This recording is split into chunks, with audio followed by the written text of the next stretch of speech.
Contradiction में जा रही है कॉन्स्टिट्यूशन के साथ, तो भले वो एक्ट ऑफ पार्लियामेंट हो, वो अनकॉन्स्टिट्यूशनल करार दिया जाएगा। तो इसलिए अब इंपॉर्टेंस के लैडर में सबसे ऊपर है कॉन्स्टिट्यूशन। ये बात समझ आ गई? कोई भी लॉ आपका बन ही नहीं सकता जब तक कॉन्स्टिट्यूशन में उसकी प्रोविजन मौजूद ना हो। ठीक है, तो हम कॉन्स्टिट्यूशन से शुरू करेंगे कि ये मीडिया लॉज जो है वो कॉन्स्टिट्यूशन में आपको क्या प्रोविजंस मिलती हैं। हमारा पहला कॉन्स्टिट्यूशन था 1956 का, दूसरा 1962 का था। उसमें ये प्रेस लॉज के हवाले से या फ्रीडम ऑफ, क्योंकि प्रेस रिलेटेड है आपके इजहार राय के साथ, फ्रीडम ऑफ एक्सप्रेशन, उसमें रिकॉग्निशन तो थी इस चीज की, लेकिन कोई आपका फंडामेंटल राइट नहीं था। ठीक है, फंडामेंटल राइट होना ये क्यों जरूरी है? क्योंकि अगर कॉन्स्टिट्यूशन में कोई चीज आपका फंडामेंटल राइट नहीं है और उसकी वायलेशन कोई इदारा कर रहा है, तो हो सकता है कि आप उनको सिविल कोर्ट में सू कर सकें, लेकिन आप उनको हाई कोर्ट या सुप्रीम कोर्ट में कॉन्स्टिट्यूशनल पिटिशन में जाके पाबंद नहीं कर सकते कि ये आपका फंडामेंटल राइट जो है वो आपको दे दे। तो इसलिए ये 56 और 62 के कॉन्स्टिट्यूशन में जब नहीं था तो आपका फंडामेंटल राइट नहीं था, इसलिए आपके पास इतना कोई रूम नहीं था। 73 में आपको फ्रीडम ऑफ एक्सप्रेशन आर्टिकल 19 की सूरत में आपको एक फंडामेंटल राइट बन के मिला। ठीक है, कॉन्स्टिट्यूशन ऑफ पाकिस्तान में आर्टिकल 8 से लेके 28 तक जितने भी राइट्स हैं वो आपके फंडामेंटल कॉन्स्टिट्यूशनल राइट्स हैं। 19 और 19A उसमें आता है। ठीक है, ये वो राइट्स हैं जिनको इन्वोक कराने के लिए आप किसी भी गवर्नमेंटल इदारे को पाबंद करा सकते हैं हाई कोर्ट या सुप्रीम कोर्ट के थ्रू कि ये आपका वो फंडामेंटल राइट आपको दे दे। 19A में अब जब फ्रीडम ऑफ एक्सप्रेशन का राइट 19 में आ गया तो उसके तहत जो है वो प्रेस और मीडिया जर्नलिज्म शुरू तो हो गया। अब एक और प्रॉब्लम आई कि जी हमें रिपोर्टिंग करने के लिए या किसी और रीजन के लिए एक्सेस नहीं दी जाती कि हमें कोई इंफॉर्मेशन मिले, तो फिर वहां पे 19A का जो है वो कम्स इनटू प्ले। 19A उसमें क्या हुआ कि पब्लिक इंफॉर्मेशन, उसमें कुछ एक्सेप्शंस हैं, उनके अलावा वो बताता हूं कौन सी एक्सेप्शंस, लेकिन पब्लिक इंफॉर्मेशन जो है वो आपको मिलना वो आपका फंडामेंटल राइट हो गया। कोई भी पब्लिक इंपॉर्टेंस की या पब्लिक इंफॉर्मेशन है उसका हसूल आपके लिए होना ये आपका फंडामेंटल राइट है, बुनियादी राइट है, कॉन्स्टिट्यूशनल राइट है। एक्सेप्शंस हैं कि अगर कोई नेशनल सिक्योरिटी का मसला है वो आपको इंफॉर्मेशन नहीं मिल सकती, कोई नेशनल स्ट्रेटजी का कोई मसला है, कोई भी जो चीज मुल्क को आपको नुकसान दे रही हो, आपका उस इंफॉर्मेशन का आपके पास होना मुल्क के लिए नुकसान दे, वो आपको दे। ठीक है, लेकिन सर इसका फैसला कौन करेगा? मैंने तो जी इस चीज का फैसला कौन करेगा? देखिए फैसले मुकद्दस गाय तो है, इसमें कोई शक नहीं है। ठीक है, हाँ तो फैसला देखिए अब इंटरप्रिटेशन के लिए कोर्ट्स ऑब्वियसली मौजूद है, हाई कोर्ट और सुप्रीम कोर्ट, कि क्या राइट आपका उस तहत प्रोटेक्टेड है और कौन सा नहीं। ठीक है, अब प्रैक्टिस पे ये बात चली जाएगी कि प्रैक्टिस में क्या होता है, तो that is not our domain today. Constitution में सब एक्सेप्शन इनर लाई है, सब एक्सेप्शन इनर लाई था, भले हर आर्टिकल खणी दिसो और जितने भी एक्सेप्शन है वो इनर लाई। वो कह रही हैं कि जो भी एक्सेप्शंस हैं वैसे भी कॉन्स्टिट्यूशन में, कानून में, वो हमारे इन्हीं सेक्रेट इदारों के लिए ही होती हैं, बकाया लोगों के लिए नहीं होती। ऐसा नहीं है, बकाया लोगों के लिए भी है। जैसे फॉर एग्जांपल अगर कोई मर्डर करता है तो उसको एक एक्सेप्शन है कि वो सेल्फ डिफेंस में कर रहा है तो उसको सजा नहीं है। एक्सेप्शन कंडीशन की जो अभी हम बात कर रहे थे कि ये वाली चीज आपको नहीं मिल सकती, इस तरह की जो कंडीशन से एक्सेप्शन वो इन लोगों की ये सारी दुनिया में है, सिर्फ पाकिस्तान की बात नहीं है। आप अमेरिका में चले जाएं, आपको वहां पे भी इस तरह की पावरफुल स्टैब्लिशमेंट मिलेगी, इंग्लैंड में मिलेगी। आप अमेरिका के अंदर करके दिखाएं ना, इसराइल के खिलाफ कोई कानून पास करा के दिखाएं, नहीं कराने देंगे। आप अमेरिका के अंदर वहां पे एक प्रोफेसर यूनिवर्सिटी ऑफ शिकागो का, वो सिर्फ इसराइल की पॉलिसीज पे क्रिटिसाइज कर रहा है, उसको निकाल दिया जाता है। एक एंकर सिर्फ इसराइल के खिलाफ टीवी पे बोल देता है, उसको इदारा फारिग कर देता है। CNN की बात कर रहा हूं। तो सारी दुनिया में एस्टेब्लिशमेंट्स हैं, तो वो तो खैर डोमेन अलग हो जाएगा ना फिर हमारा, उस पर तो हम सारा दिन डिस्कस कर सकते हैं, ठीक है।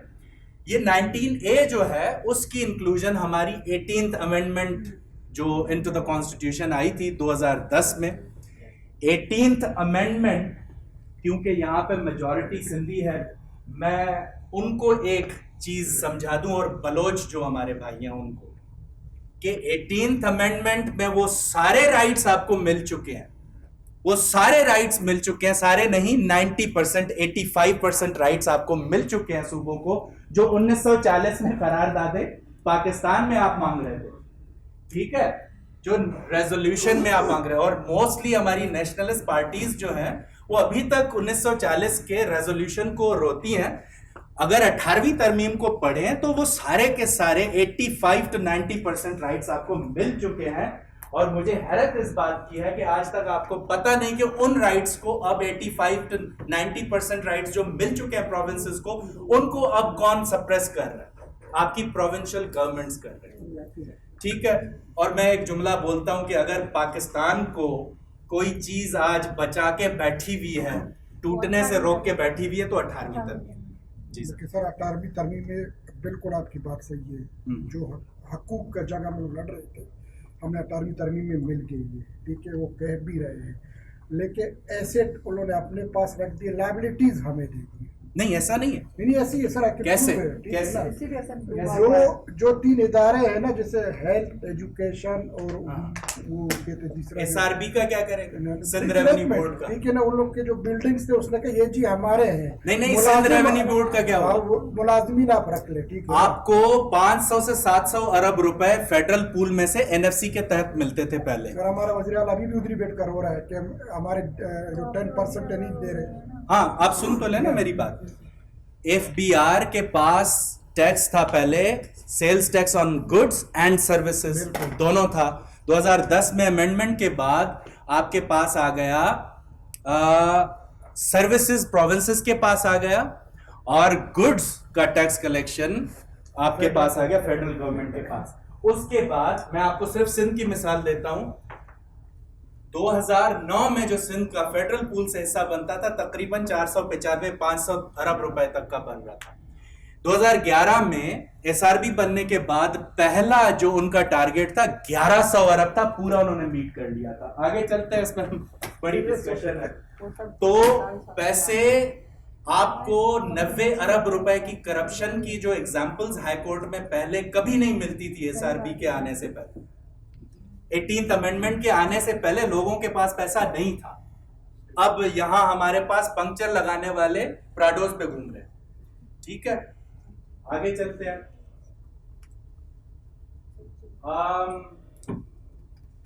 ये एक थोड़ा सा एक प्रलूड था उसके लिए कि जी क्या था पहले, अब क्या है। आगे चलते हैं लॉज की तरफ। अच्छा, क्योंकि वो काफ़ी सवालात इस बात पे भी आ रहे थे कि कंटेम्प्ट ऑफ कोर्ट किस चीज़ पे आता है, क्योंकि ये भी फिर डेफेमेटरी रिमार्क्स होते हैं कोर्ट्स के लिए। तो मैं सोच रहा था कॉन्स्टिट्यूशन को पहले कवर कर लेते हैं, फिर लॉज में चलते हैं। तो आर्टिकल 19A के तहत आपके ये सारे लॉज बने थे, पेमरा वाले और पेका वगैरह, ये वो। और जो भी कंटेम्प्ट ऑफ कोर्ट से हवाले से जो भी लॉ बनेंगे वो कॉन्स्टिट्यूशनल आर्टिकल 204 में उसकी प्रोविजन मौजूद है। 204 में से आपको जगह मिली कि अब इस आर्टिकल पे आपने कानून बनाना है, जिस पे आपने बनाया contempt of court act 1976, contempt of court ordinance 2003, इस तरह के लॉज फिर बने। ठीक है, अच्छा जी, आ गए आपके Pakistan electronic media regulatory authority ordinance 2002। अब इसका प्रीएम्बल जो है वो ये है, कहता है कि aims to improve standards of information, education and entertainment and ensure accountability, transparency and good governance by optimizing the free flow of information. Beyond its preamble, the ordinance does not provide any specific reference to the citizen's right to information. ये बड़ा interesting है कि आप improve करेंगे इस ordinance के through आपके इक़दार, standards, Urdu मेरी कच्ची है थोड़ी माफ कीजिएगा, स्टैंडर्ड्स किस चीज के, इंफॉर्मेशन के, एजुकेशन के और एंटरटेनमेंट के, क्या करने के लिए, ensure accountability, transparency and good governance. अच्छा, ये बड़ा कॉन्फ्लिक्टिंग है कि आप जो है चले स्टैंडर्ड्स ऑफ इंफॉर्मेशन तो बढ़ाएंगे, उससे तो चले अकाउंटेबिलिटी हो जाए, उससे जो है ट्रांसपेरेंसी भी हो जाएगी, उससे आपकी गुड गवर्नेंस मिल जाएगी, लेकिन एजुकेशन और एंटरटेनमेंट से आप अकाउंटेबिलिटी, ट्रांसपेरेंसी और गुड गवर्नेंस का क्या ताल्लुक? प्रीएम्बल में समझ नहीं आ रहा। जो गोल्स अचीव करने हैं उनके लिए जो तरीक़ेकार इन्होंने अडॉप्ट करना है वो सिर्फ और सिर्फ 3 में से एक अप्लाई हो रहा है कि जी improve standards of information, education और एंटरटेनमेंट। अब आप में से कोई मुझे बता दे कि एजुकेशन और entertainment, transparency and good governance कैसे लाए? समझ नहीं आता सर। एजुकेशन तो ला सकती है बट एंटरटेनमेंट का कुछ पता नहीं है, वो नहीं ला सकती। उसमें भी आ सकता है कि अगर आप कॉमेडी है, कॉमेडी फॉर एंटरटेनमेंट, तो आप किस हद तक कॉमेडी में आगे जा सकते हैं कि किसी और के राइट्स इससे इन्फ्लुएंस तो नहीं हो रहा है। देखा जा सकता है आजकल का जो हमारा एंटरटेनमेंट है वो हमें कुछ ऐसा प्रोवाइड नहीं कर रहा, कोई ट्रांसपेरेंसी उसमें नहीं है, कुछ भी नहीं। एजुकेशन में तो फिर भी हम बात कर सकते हैं। देखिए, एजुकेशन जब हम बात कर रहे हैं तो हम एजुकेशन डिपार्टमेंट की बात नहीं कर रहे, no, just हम सिलेबस की बात नहीं कर रहे, Yes. टेक्स्ट बुक्स की बात नहीं कर रहे, एजुकेशन की बात कर रहे हैं टीवी के थ्रू। एग्जैक्टली, ठीक है, टीवी के थ्रू ऐसी आप क्या एजुकेशन देंगे जिससे गवर्नेंस इंप्रूव होगी? मेरी अर्ज इतनी है कि गवर्नेंस किसके हाथ में? नहीं, जब हम सिर्फ टीवी में क्यों है, आजकल यूट्यूब का है, फेसबुक है, ट्विटर है, बहुत सारे चैनल्स ऐसे हैं जिससे लोग एजुकेटेड करने। नहीं, क्या पेमरा जो है वो ट्विटर को और सोशल मीडिया को कंट्रोल करता है? नहीं करता है। Exactly, let's stick with TV तक ही रहते हैं। तो ये इस कंफ्यूजन लॉ मेकिंग, मैंने मुझे इत्तेफाक हुआ था कि सिंध फूड अथॉरिटी एक्ट 2016 बना था, उसमें ऑल पाकिस्तान रेस्टोरेंट एसोसिएशन को बुलाया गया था बनाने के बाद कि भाई इसमें कोई प्रॉब्लम है तो बताओ। अरे भाई आपने पास करी। ऑल पाकिस्तान रेस्टोरेंट एसोसिएशन मेरे क्लाइंट्स थे, उन्होंने मुझे कहा कि इसमें हमें कुछ चेंजेस चाहिए।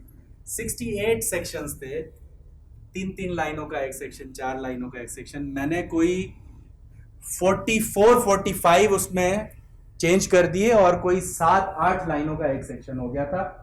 वो उन्होंने पास तो नहीं किया, लेकिन उससे काफी सारा मटेरियल जो फूड अथॉरिटी के रेगुलेशंस उन्होंने बनाए उसमें डाल।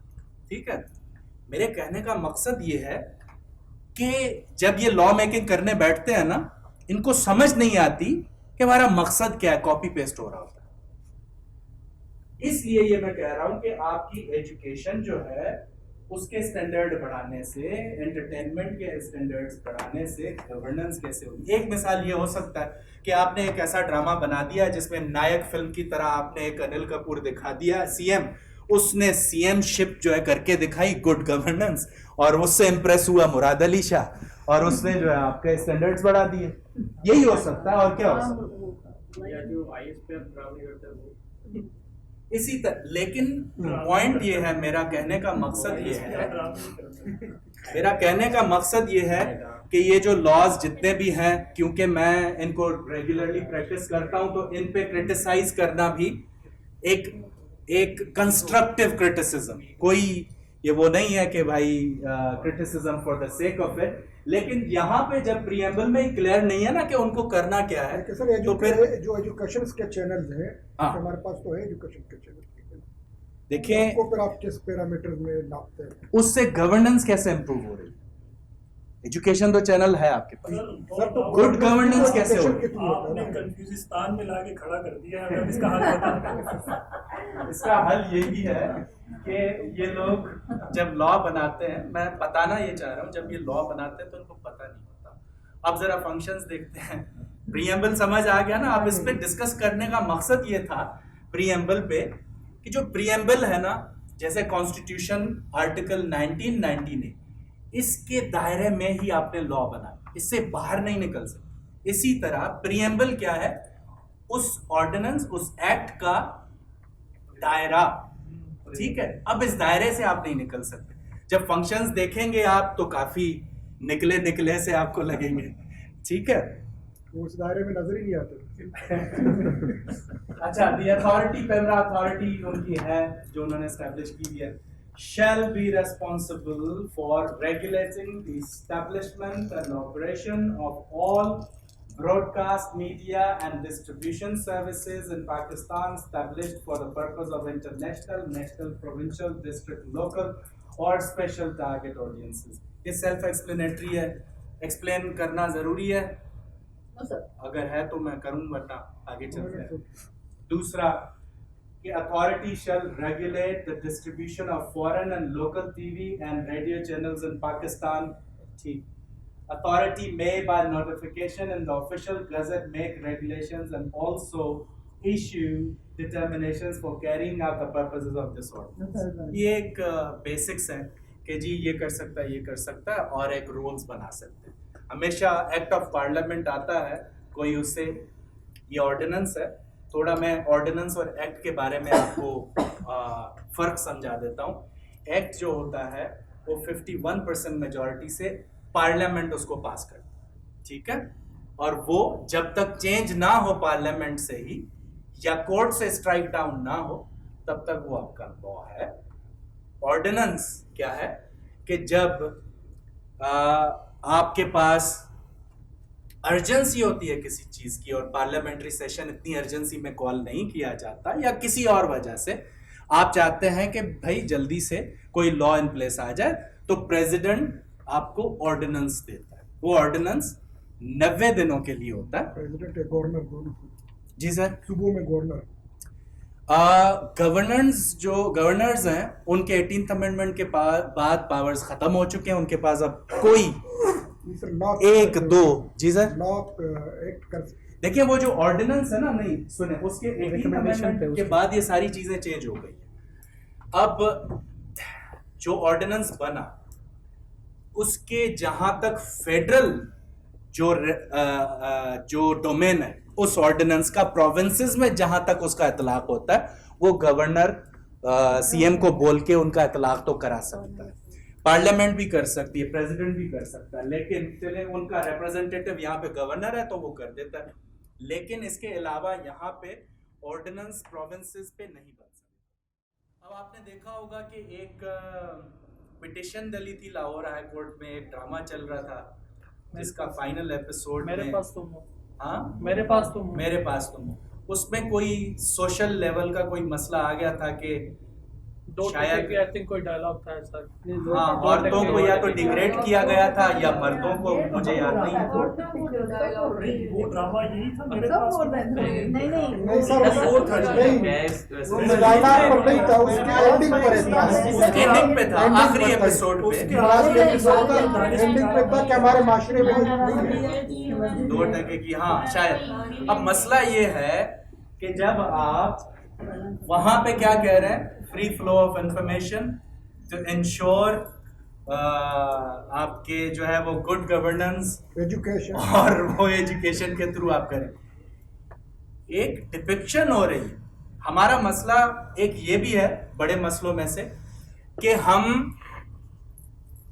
हम पूरी दुनिया में, एक मिसाल है, ठीक है, और ये फैक्ट्स है, पूरी दुनिया में पोर्न साइट सबसे ज्यादा वॉच करने वाले हम हैं, ठीक है, ऐसा है। लेकिन उस पे किसी को कोई प्रॉब्लम नहीं है। इस बात पे प्रॉब्लम जरूर होता है कि दनानेर मुबीन जो है इस तरह फेमस जो हुई वो गलत है। ये लड़की नई जो आजकल फेमस हो रही है ये गलत है। तो मेरे जो कहने का मकसद है वो ये है कि जो कल्चरल और सोशल वैल्यूज की और रिलीजियस वैल्यूज की बात कर रहे हैं आप, ये जो वैल्यूज हैं, चले रिलीजियस तो बहुत मेजॉरिटी के एक जैसे होंगे, ठीक है, लेकिन उसमें भी डिफरेंसेस हैं, कौन से मसले के, कौन से फिरके के, फिर आपके सोशल। अच्छा, रिलीजियस में भी ये रिलीजियस है, इस्लामिक नहीं लिखा, रिलीजियस लिखा है, तो इसका मतलब हिंदू कल्चर, इसका मतलब क्रिश्चियन कल्चर, उसको भी फिर आपने, ये जिम्मेदारी आपकी है इंश्योर करना।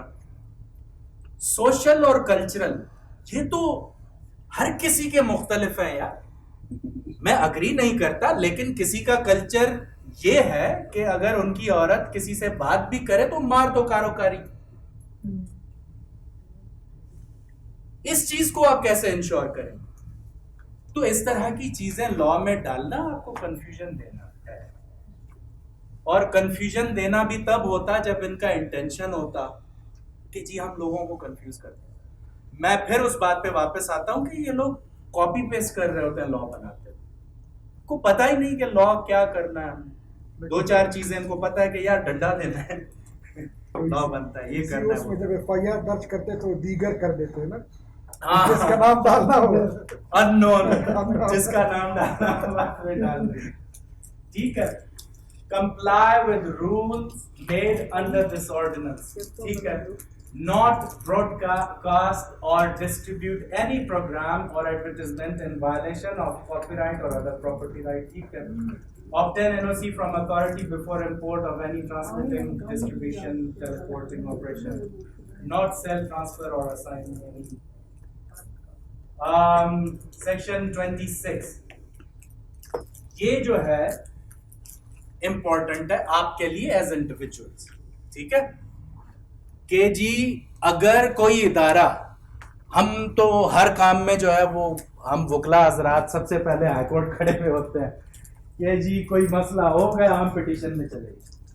पिटीशन से पहले भी रास्ते होते हैं, और एक सही तरीका ये है कि कभी भी किसी भी चैनल के खिलाफ आपको कोई ग्रीवेंस है, उनके प्रोग्राम से रिलेटेड, उनकी एडवर्टाइजमेंट से रिलेटेड, उनकी न्यूज से related, council of complaints section 26 के तहत बनी गई है, जो आपकी कंप्लेंट्स को लेकर उनको रिव्यू करती है और फिर उसमें अपने डिसीजंस देती है कि क्या आपकी कंप्लेंट सही है नहीं है।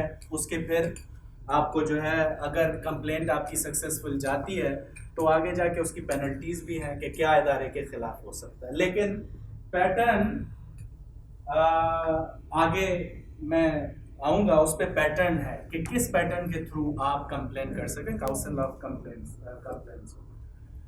ये जो है इसमें 27 और 28 जो है वो कंप्लेंट्स अगर उनके खिलाफ हो जाएं या अपने ही सो मोटो एक्शन के तहत ही अगर उनका लाइसेंस सस्पेंड या कैंसिल करना और रिवोक करना हो, तो ये सेक्शन 27, 38 उससे डील कर रहा होता है, ठीक है। तो ये सेक्शन 27 और 28 जो है वो आज तक अप्लाई हुआ है पाकिस्तान में? देखें, आपका जियो के साथ हुआ नहीं था, उनका पैमरा ने कर दिया था, किया था, लेकिन वो एक मतलब एक लगा देते हैं कि आप चेन लग गई लेकिन आपकी ट्रांसमिशन चल रही है, नहीं, लेकिन अभी ARY पर पिछले हुआ था। दिनों ARY ARY तो का- बिल्कुल ब्लैक आउट हो गया। हाँ, Discussions चल नहीं रही है, वो आप सिर्फ डिजिटल मीडिया की हद तक रह जाते हैं। Whatever, चल तो रही है ना डिजिटल मीडिया। हाँ, डिजिटल मीडिया देखे ना, PEMRA does not control social digital media right, उसके लिए अभी तक लेकिन इन्होंने बहुत कानून। फर्क पड़ता है रेटिंग। लेकिन सर आपको एक पेमरा बड़ी तो मजे चलता की इसी बात सेक्शन बताऊं पर है। कि पाकिस्तान है, एक सेकंड, बड़ी मजे की बात बताऊं, ये तो चले लॉज है, इनसे इतना पैसा तो नहीं आ रहा ना। यूट्यूब, फेसबुक, इंस्टा, ट्विटर और जो सोशल मीडिया के आउटलेट्स हैं, वहां कितनी एडवर्टाइजमेंट आप देखते हैं रोजाना? कितनी एडवर्टाइजमेंट देखते हैं रोजाना? हर वीडियो चलाओ, मिनिमम 5 सेकंड की वीडियो तो आती है, मिनिमम। ठीक है। आज तक इन्होंने एट सोर्स सेल्स टैक्स और इनकम टैक्स इन चीजों पर नहीं लगाया। इतना पैसा रोते हैं ये लोग कि जी हमारे डॉलर रिजर्व्स खत्म हो रहे हैं, इकोनॉमी बैठ रही है। आपके पास इतना बड़ा मौका है, आप करो। मैं FPCCI का कंसल्टेंट भी रहा हूँ। तो FPCCI है federation of Pakistan chamber of commerce and industry. वो लोग हर साल ना प्रपोजल्स भेजते हैं। उसमें मैंने ये प्रपोजल सेल्स टैक्स के हवाले से, क्योंकि मैं सेल्स टैक्स को भी देखता हूँ, तो मैंने दिया था ये प्रपोजल, लेकिन उस पर कोई एक्शन ये वो कुछ नहीं। रोजाना कितने डॉलर्स आप लोगों में से, मैंने खुद अपने 1-2 वीडियोस की प्रमोशन की थी फेसबुक, उसके लिए मैंने पता नहीं 4-5 हज़ार रुपए दिए थे 1-2 दिन, या 10,000 तक कुछ। उस पर टैक्स नहीं पाकिस्तान गवर्नमेंट ने लिया फेसबुक से। तो वो पैसे जहां से आ रहे हैं वो ही नहीं कर रहे हैं, तो इन लॉज पे क्या फोकस होगा? आपका बहुत बड़ा मसला है। लॉज हम कहते हैं तो सही, लेकिन जो है भी ना, चलें ये इम्प्लीमेंट हो जाए तो काफी फर्क आएगा, लेकिन इनमें भी बहुत चेंजेस की जरूरत है। मैं आपको बताऊं बड़े अफसोस के साथ कि जब लॉज प्रोमलगेट होते हैं, मैं देखता हूं कोई नया लॉ आता है तो बड़ा दुख होता है कि यार, मतलब आप मुल्क के लिए कानून बना रहे हो, 22 करोड़ आवाम के लिए, कुछ तो सोचो, सोच के करो। बहरहाल, अगर कंप्लेंट आपकी जो है, आपकी कंप्लेंट सक्सेसफुल हो जाती है या नहीं होती, तो उसकी अपील आप हाई कोर्ट में करें, ठीक है जी सर। लेकिन पेमरा वाले कहते हैं, मैं लास्ट मंथ लाहौर में था उसके कॉलेज में, तो मैं उनके DG साहब आए थे, वो कहते हैं हम तो पूरे पेमरा को इसी कंप्लेंट ऑफ काउंसिल के थ्रू चलाते हैं, हमने किसी के खिलाफ कंप्लेंट नहीं किया, आप हमारे पास आते हैं, ठीक है ना। और इसी पर ही हम सारे, बल्कि वो कहते हैं ARY भी हमने बंद नहीं किया, वो कंप्लेंट लेकर आया था, ठीक है, हमने उसको पहले नशरियात सस्पेंड किया, फिर लाइसेंस का गवर्नमेंट ने उनको, अगर आपको याद, इंस्ट्रक्शन दिया था। इस तरह तो इमरान खान को भी जो है वो पार्लियामेंट ने निकाला था। हाँ, वो तो खैर ये बातें तो लेकिन इनकी जो है वो लाइव ट्रांसमिशन चल रही होती है यूट्यूब पे, लाइव ट्रांसमिशन यूट्यूब जो है, होती है। हाँ, यूट्यूब अभी रेगुलेटेड नहीं है। एग्जैक्टली, बट उससे भी ये काफी कमा रहे होते हैं। और वो चाहते भी मैडम, करते हैं। लेकिन आप ये बताएं कि आपका एक बहुत बड़ा रेस्टोरेंट हो, जी। वो भी चल रहा हो, और उसका एक छोटा सा स्टॉल आपने किसी फेयर पे लगाया हुआ हो, वो स्टॉल बंद हो जाए, आपको नुकसान होगा, या रेस्टोरेंट बहुत बड़ा बंद हो जाए? नुकसान तो है ना। बहरहाल पॉइंट ये है कि फेयर एंड बैलेंस्ड रहना है, लेकिन फेयर एंड बैलेंस्ड हमारे पास बहुत कम चीजें हैं। अच्छा, ये पेनल्टीज है जनाब कि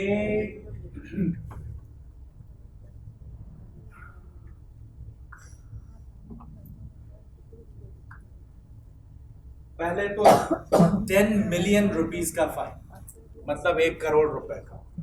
अब आप चैनल की बात कर रहे हैं, चैनल के लिए 1 करोड़ क्या है? कम से कम आप लगाओ कोई 20 करोड़ 25 करोड़ पैसा आ रहा है आपके पास, ठीक है। कोई भी ऑर्डिनेंस की वायलेशन हुई अगर, तो उसके खिलाफ कंप्लेन में आपको गिल्टी पाया गया, तो आपके ऊपर 1 करोड़ रुपए तक की हो सकती है। जहां पे आपने दूसरी वायलेशन की, ठीक है, वहां पे गिल्टी फाइंड करने के बाद आपको 3 साल और फाइन और बोथ दोनों हो सकते हैं। ये हो सकता दूसरी वायलेशन, ठीक है।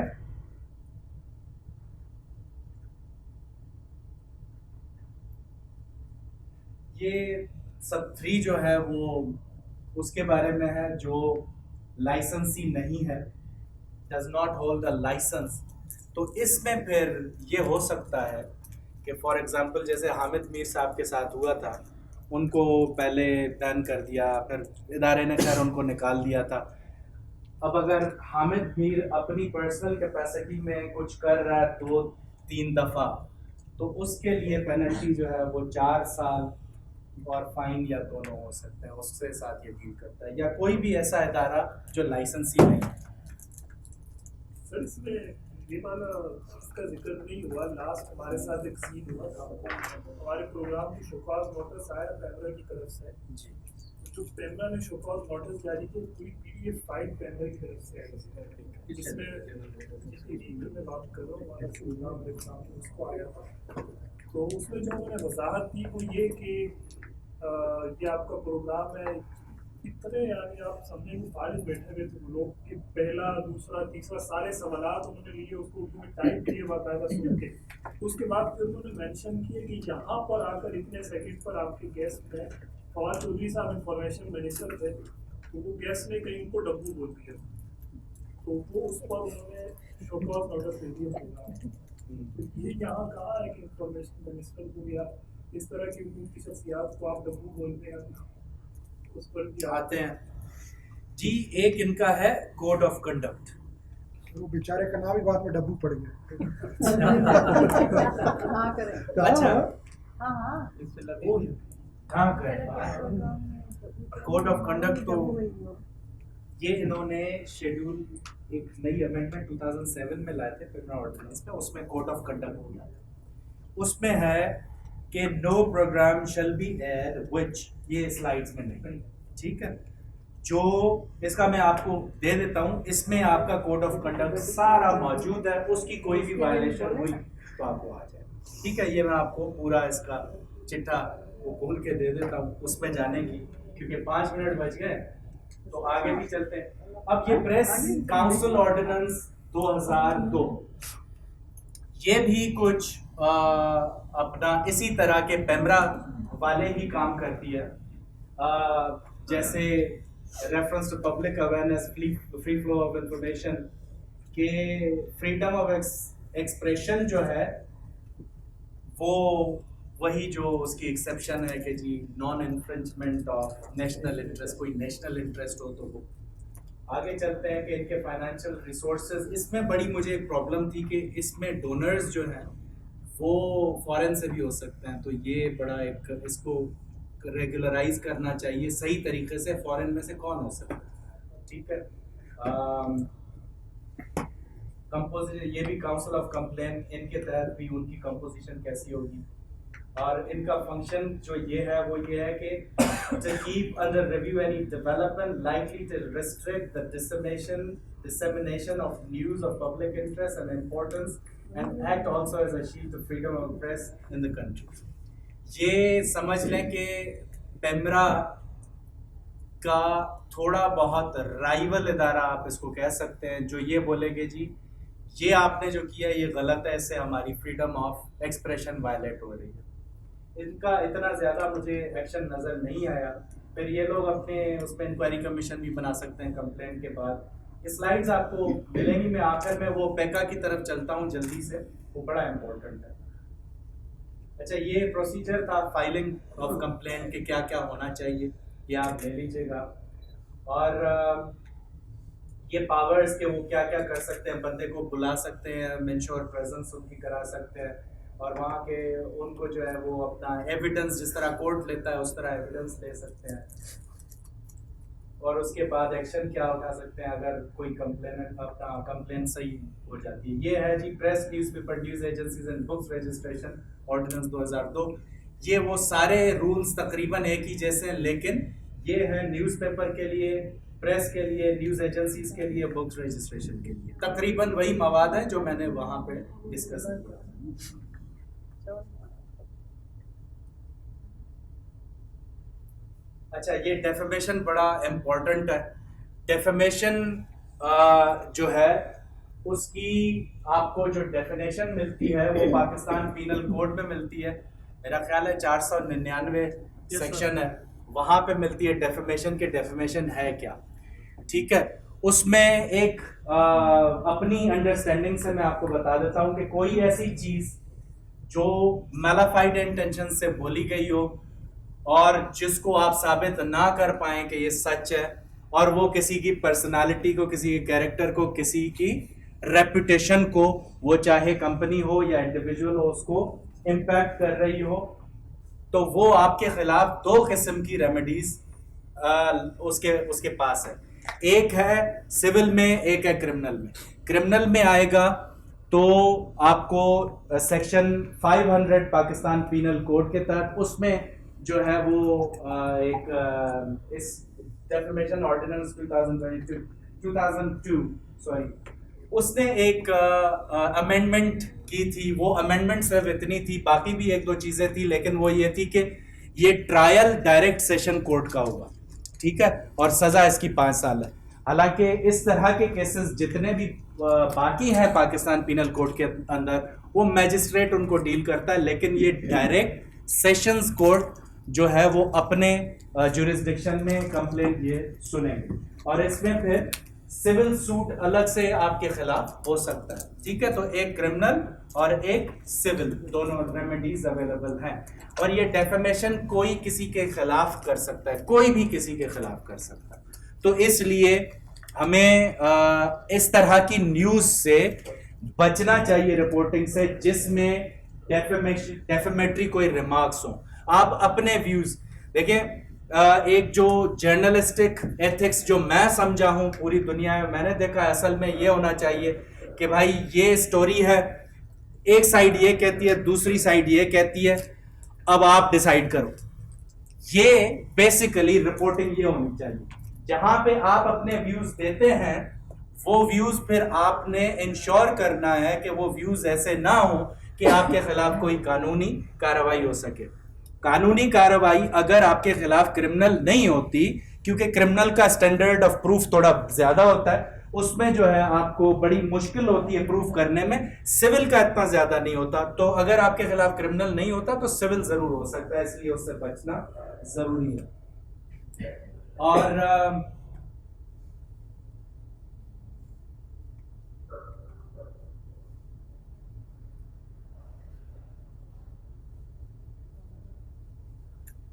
ये है पेका 2016, ये सबसे ज्यादा इंपॉर्टेंट है आप लोगों के लिए। वो इसलिए सबसे ज्यादा इंपॉर्टेंट है क्योंकि आप रोजाना लेवल पर अपने सोशल मीडिया पे भी न्यूज रख रहे होते होंगे, ठीक है, तो उसमें कोई ऐसी चीज ना आ जाए कि आपके खिलाफ कोई कंप्लेंट डाल दे FIA के रेलेवेंट इदारे में। FIA उस पे जो है कंप्लेन, वो उनकी ऑनलाइन भी मौजूद है। आप FIA की वेबसाइट पे जाके उनके, आप किसी भी इंसान के खिलाफ जो आपको वो जिससे आप अग्रीव्ड हैं, उनके वो स्क्रीनशॉट्स लेके इनको आप FIA को कंप्लेंट कर सकते हैं। वो देखेंगे कि पेका 2016 के तहत कोई वायलेशन तो नहीं, वो इंक्वायरी करेंगे, इन्वेस्टिगेशन करेंगे, और इन्वेस्टिगेशन जब उनकी कंप्लीट हो जाती है तो वो FIR तब करते हैं। अगर FIA का FIR आपके ऊपर या किसी के ऊपर अगर हो जाती है तो मैं आपको बता दूं, बड़ी मुश्किल से उसमें बेल होती है, और बहुत ही जो है ना गंदी FIR, इसका मिसाल आम FIR जी। अभी उसका मिसाल एक भुगत रहे सर, एक अच्छा। बंदा भुगत रहा जो कल क्वेटा पहुंचे। तो बहरहाल ऐसा होता है कि लॉ के पाकिस्तान के अंदर जो बेल के जो प्रिंसिपल, क्योंकि सबसे पहले किसी के ऊपर FIR होती है ना, वो ये चाहता है कि भाईजान मेरी बेल हो जाए, बाद में केस को देखा जाएगा, ठीक है। तो बेल के प्रिंसिपल्स ये हैं कि अगर 10 साल और उससे ज्यादा सजा है तो उसकी बेल होना ऑलमोस्ट नामुमकिन होती है, डिपेंडिंग ऑन कि FIR कितनी मजबूत है। लेकिन अगर 10 साल से कम की सजा होती है ना, तो उसमें बेल के चांसेस तकरीबन 90% होते हैं कि हो जाएगी, डिपेंडिंग ऑन अगेन कि FIR कितनी मजबूत है। लेकिन जो FIA की जो सजा है ना, इनकी सजा 3 साल 5 साल वाली में भी आपका बेल का मिलना बड़ा मुश्किल होता है। वजह यह है कि वो जो पुलिस आम एफआईआर करती है, वो आप गए, उन्होंने लिख लिया जैसा आपने बताया, लिख लिया। एफआईए ऐसा नहीं करता। एफआईए ने आपसे इंफॉर्मेशन ली, उन्होंने इन्वेस्टिगेशन की, इन्वेस्टिगेशन करके वो आपके खिलाफ सबूत इकट्ठे करके ही आते हैं, फिर एफआईआर रजिस्टर होती है। और वो जब रजिस्टर हो जाए ना एफआईआर, तो फिर जज देखता है कि यार ये तो सारे प्रूफ्स मेरे सामने रखे हुए हैं, इसको बेल में कैसे दूं? तो वहां पे नहीं मिलती, इसलिए इससे बचना। जल्दी से मैं सवालात पे आता हूं। सेक्शन 9 जो है, ग्लोरिफिकेशन ऑफ एन ऑफेंस। कोई भी मर्डरर है उसको ग्लोरीफाई करना, मर्डर को ग्लोरीफाई करना या किसी टेररिस्ट को ग्लोरीफाई करना, ये आपका जो है वो ऑफेंस है। आप फेसबुक पे रखेंगे ना, अभी देखें हमने बहुत सारी ऐसी चीजें रखी होंगी, अभी हमें पता चलेगा बहुत सारी ऐसी चीजें रखी होंगी जो हमें प्रॉब्लमेटिक हो सकती हैं, लेकिन हमारे साथ प्रॉब्लम तब तक नहीं आता जब तक हम किसी ना किसी इदारे के हाथ नहीं चढ़ते। जब हम हाथ चढ़ गए, वो हमारा आगे पीछे चिट्ठा सब खोल के सामने रखते हैं। तुमने ये किया था ना, चलो।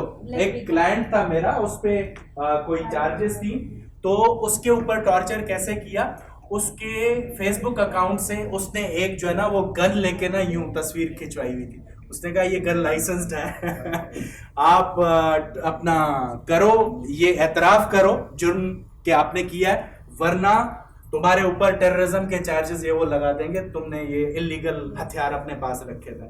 ठीक है, तो इसमें आपके पास 7 साल की सजा है और 10 मिलियन रुपीस, 1 करोड़ रुपए तक का फाइन हो सकता है, सिर्फ किसी ऑफेंस को ग्लोरीफाई अगर आपने किया। जैसे फॉर एग्जांपल आपको मैं एक छोटी सी मिसाल दे देता हूं, बड़ी मिसाल है, लोग ऑफेंड हो सकते हैं लेकिन सिर्फ मिसाल है, ऑफेंड नहीं हो जाइएगा।